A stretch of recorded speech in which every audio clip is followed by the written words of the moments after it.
नमस्ते।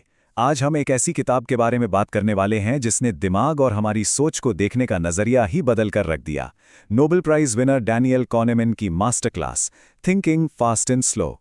चलिए सीधे शुरू करते हैं इस डीप डाइव को।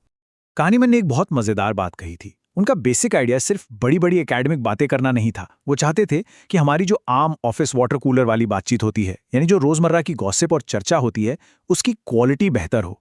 उनका मानना था कि अगर हम अपने दोस्तों और कुलीग्स के फैसलों पर थोड़ी समझदारी से चर्चा करें तो डिसीजन मेकिंग में होने वाली आम गलतियों को आसानी से पकड़ा जा सकता है।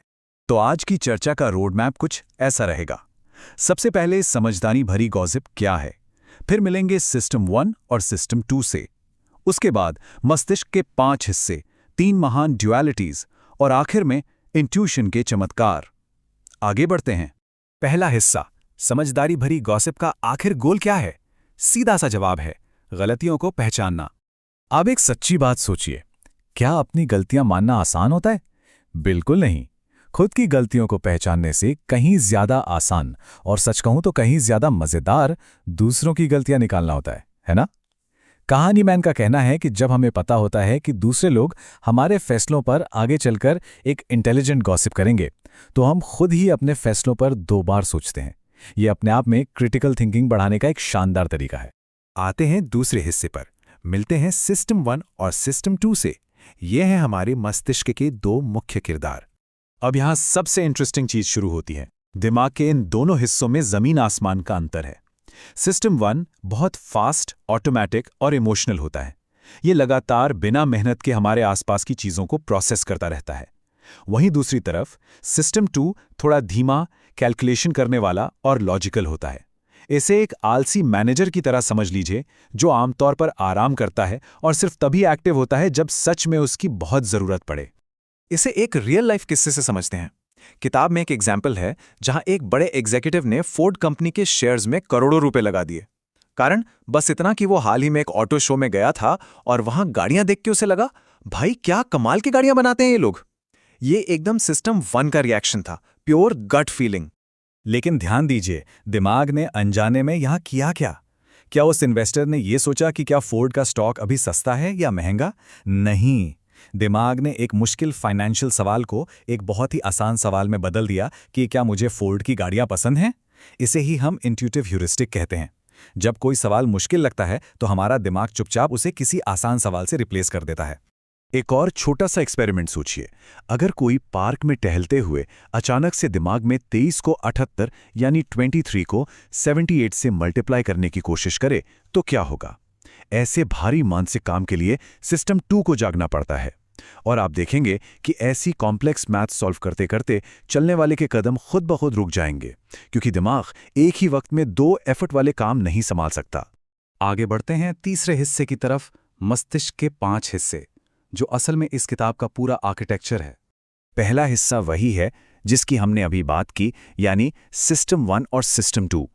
उसके बाद आता है दूसरा हिस्सा, जो इस बात पर फोकस करता है कि आखिर हमारे एसोसिएटिव दिमाग के लिए स्टैटिस्टिक्स या आंकड़ों पर आधारित सोच रखना इतना मुश्किल क्यों होता है।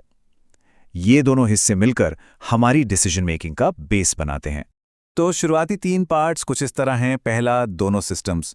दूसरा, ह्यूरिस्टिक्स एंड बायसेस। और तीसरा, सबसे खास, ओवर कॉन्फिडेंस। हम इंसान अक्सर ये मानकर चलते हैं कि हमें दुनिया के बारे में सब कुछ समझ आ गया है। हम जिंदगी में चांस या लक के रोल को पूरी तरह से इग्नोर कर देते हैं, और यही ओवर कॉन्फिडेंस हमें ज्ञान होने का एक झूठा भ्रम देता है। चौथे और 5वें हिस्से में टॉपिक थोड़ा शिफ्ट होता है। बातचीत आर्थिक चुनाव से हटकर अब हमारी अपनी जिंदगी, आंतरिक अनुभवों और पर्सनल वेलबींग की तरफ मुड़ जाती है। तो ये है आखिरी 2 पड़ाव। पार्ट 4 में बताया गया है कि हम डिसीजंस कैसे लेते हैं, रिस्क को कैसे देखते हैं, और पार्ट 5 में मस्तिष्क के 2 सेल्फ्स की बात की गई है। एक जो सच में चीजों को एक्सपीरियंस करता है, और दूसरा जो जिंदगी को एक स्टोरी की तरह याद रखता है। अब चलते हैं चौथे भाग पर, 3 महान डुअलिटीज यानी द्वैत। ये इन सभी कॉन्सेप्ट्स का सारांश है। यहां इसको ध्यान से देखिए। कैनेमन का पूरा आइडिया मुख्य रूप से इन्हीं 3 डुअलिटीज पर टिका है। पहला, दिमाग के किरदार, तेज सिस्टम 1 और मेहनत करने वाला सिस्टम 2। दूसरा, प्रजातियां, किताबी दुनिया के इकॉन्स और असल दुनिया के ह्यूमंस। और तीसरा, अस्तित्व या सेल्व्स, प्रेजेंट मोमेंट को जीने वाला एक्सपीरियंसिंग सेल्फ और स्कोर याद रखने वाला रिमेंबरिंग सेल्फ। इसमें से जो दूसरा पॉइंट है स्पीशीज वाला, वो सच में बहुत प्रैक्टिकल है। इकोनॉमिक्स वो इमेजिनरी लोग हैं जो इकोनॉमिक्स की किताबों में पाए जाते हैं, जो हमेशा एकदम परफेक्ट और फायदेमंद फैसले लेते हैं। लेकिन असल दुनिया में हम सब ह्यूमंस हैं, और ह्यूमंस थोड़े इमोशनल और इंट्यूटिव होते हैं। हमारा दिमाग हमेशा सीधा नहीं सोचता, इसलिए हमें सही फैसले लेने के लिए बाहरी मदद और एक अच्छे फ्रेमवर्क की जरूरत पड़ती है। ठीक वैसे ही हमारे अंदर दो अलग अलग सेल्फ्स काम कर रहे होते हैं। एक एक्सपीरियंसिंग सेल्फ है जो हर एक पल को असल में जीता है, और दूसरा है रिमेंबरिंग सेल्फ जो यादें बनाता है और आगे के फैसले लेता है।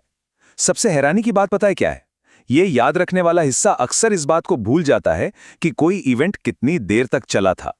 वो सिर्फ उस घटना के सबसे एक्सट्रीम मोमेंट या उसके अंत पर अपना पूरा फोकस रखता है। आखिर में आते हैं पांचवें हिस्से पर, इंट्यूशन या अंतर्ज्ञान के चमत्कार। चलिए एक बैलेंस निष्कर्ष निकालते हैं। अब तक हमने सिस्टम 1 की गलतियों और बायसेस के बारे में बहुत चर्चा की, लेकिन सच पूछिए तो ये ऑटोमैटिक सिस्टम अपने आप में एक अद्भुत चमत्कार है। देखिए, हमारी ज्यादातर गलतियां यहीं से शुरू होती हैं, बात सही है, लेकिन हम जो ज्यादातर काम सही करते हैं ना, उनका जन्म भी यहीं से होता है। ये फास्ट सिस्टम हमारी दुनिया का एक बहुत ही डिटेल वाला और शानदार मॉडल अपने अंदर तैयार रखता है। किसी भी अचानक आई मुसीबत में सबसे पहला और फास्ट रिएक्शन इसी सिस्टम 1 की ही देन होता है। इस सारी जानकारी को समाप्त करते हुए एक बहुत ही इंटरेस्टिंग सवाल दिमाग में आता है। अगर इस पूरे फ्रेमवर्क को ही हम आज की इस चर्चा पर लागू करें तो मस्तिष्क का कौन सा हिस्सा इन बातों का हिसाब रख रहा है? क्या वो उस पल में जीने वाला एक्सपीरियंसिंग सेल्फ है जो इसे सुन और समझ रहा है, या फिर वो कहानियां और यादें बनाने वाला रिमेंबरिंग सेल्फ है जो आगे चलकर अपने दोस्तों के साथ वाटर कूलर पर इसकी चर्चा करेगा? ये अपने आप में सोचने वाली बात है। फिर मिलेंगे।